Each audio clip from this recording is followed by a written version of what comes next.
stop entertaining yourself. So, ang gawin mo this 2026 for yourself is to educate yourself.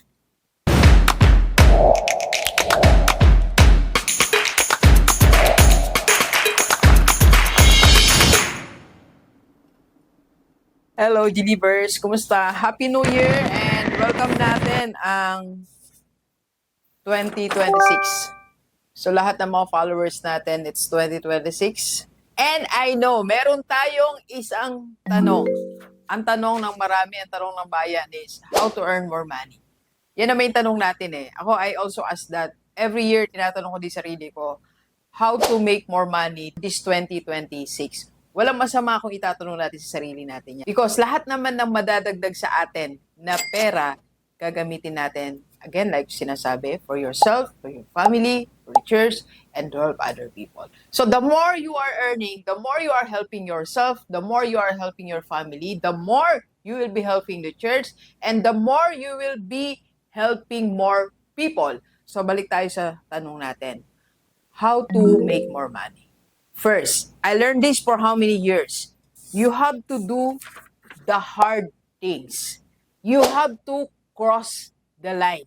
Panahon na para tumalon tayo from doing the easy task or the easy things or the easy role to hard things, hard task, or hard role. Dapat yun na yung mindset natin ngayon. Babaguhin na natin, gagawin natin. Kaya kung ang ginagawa mo ngayon, madali, sabi mo sa sarili mo, kailangan mahirap na yung gawin ko this 2026. Example, if you have your retailing store. So, di ba pag may retailing tayo, normally, binabagsak na lang sa atin mga produkto. Nagbabagsak na mga goods, na mga products na binebenta natin. Then, you open your store, then, maghihintay tayo na mga bibili. That's it. It's so easy. Every day. Ilang taon mo nang ginagawa yan? Naghihintay lang tayo ng produkto, tapos naghihintay din tayo ng kliyente. Very easy. Why not this year, you have to cross that line?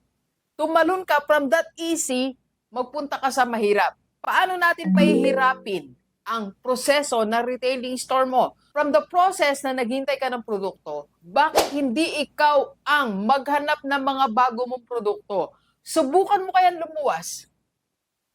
Imagine mo, 5 years na yung retailing store mo, umasa ka lang sa binabagsak sa'yo, never ka pang lumuwas.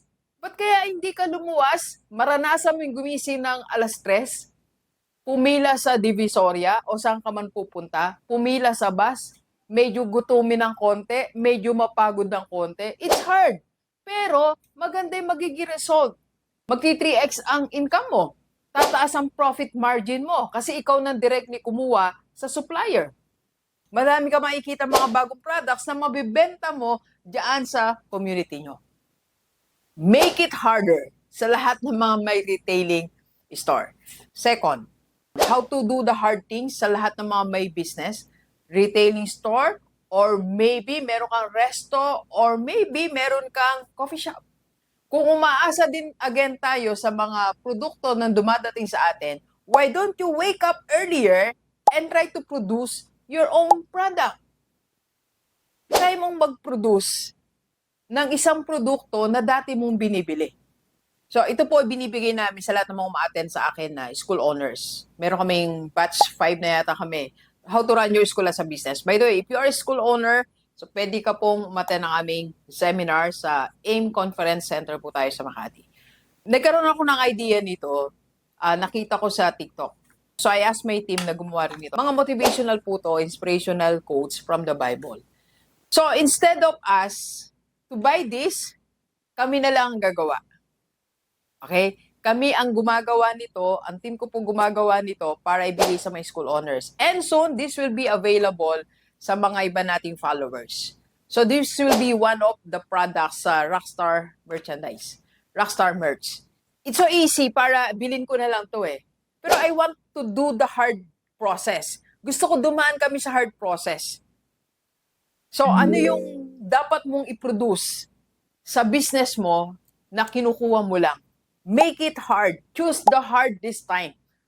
Cross the line from easy to hard. That's the first point. Alright? So second, to earn more money this 2026. Why not?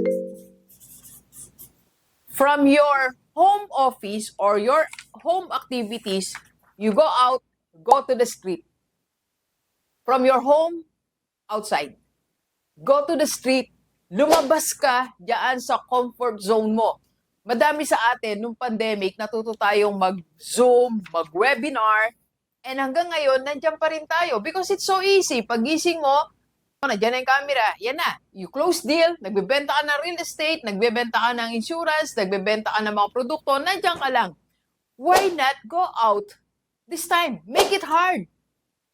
Pahirapan mo yung sarili mo bago ka makabenta. Pahirapan mo yung sarili mo bago ka makaklose ng deal. So that yung na-close mong deal na yon, yung nakausap mo ng tao na yon, it will bring you more relationship. I promise you, iba po ang nabibigay ng face-to-face transaction.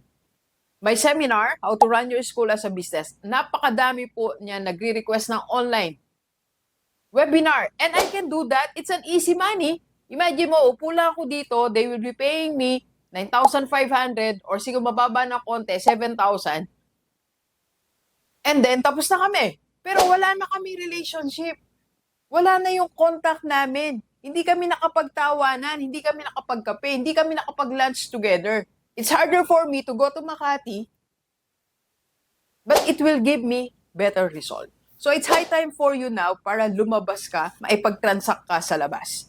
And number 3, pero bago magkape tayo, kape po tayo, delivers. Number 3, stop entertaining yourself. Lalo kung 40 ka na, 50, ang target mo pa rin, entertain yourself. Stop entertaining yourself this 2026. Ang gawin mo, you have to educate yourself. Tama na yung lagi kang naglilibang, nagre-relax. Hindi ka pa ba tapos ma-relax? 40 years, 50 years, panay ka lang nagre-relax tuwing 6 to 8 ng gabi, tuwing Sabado, Linggo ng hapon, lagi kang nagre-relax. Hindi ba high time for you now, or it's time for you now to educate yourself? To earn more this 2026, you have to educate yourself. So instead, nanonood tayo ng Netflix from 6 to 10 p.m., why not watch one YouTube channel na matututo ka ng one skill? And that skill will give you money. Stop entertaining yourself. So ang gawin mo this 2026 for yourself is to educate yourself. Find way to learn new things this 2026. And last is, paano tayo yumaman this 2026 or how to earn more money is to, this one, you have to spend more money. Yes, spend more money kung ano man ang source of income mo ngayon. Kung ang source of income mo ngayon, you are selling one product, spend more money. That means you have to spend on ads. You have to spend on someone who will do your creatives. You have to spend money to pay someone to do your videos. So kung ano ba yung stream of income mo ngayon, spend more to earn more money. You know, we've been doing that sa Kaiser namin, no? So before, hindi ako nag-ads. Wala talaga, puro organic.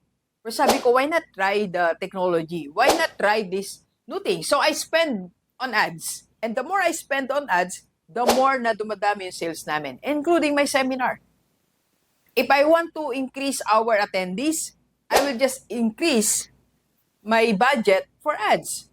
Dok, hindi ka ba nalulugi? No, nagko-compute naman po tayo. There's a separate vlog for that, for our expenses. Right? So, sa ating pula, G-Leavers, if you want to create more money this 2026, you have to do this 4 things. Kape po tayo. Let's go!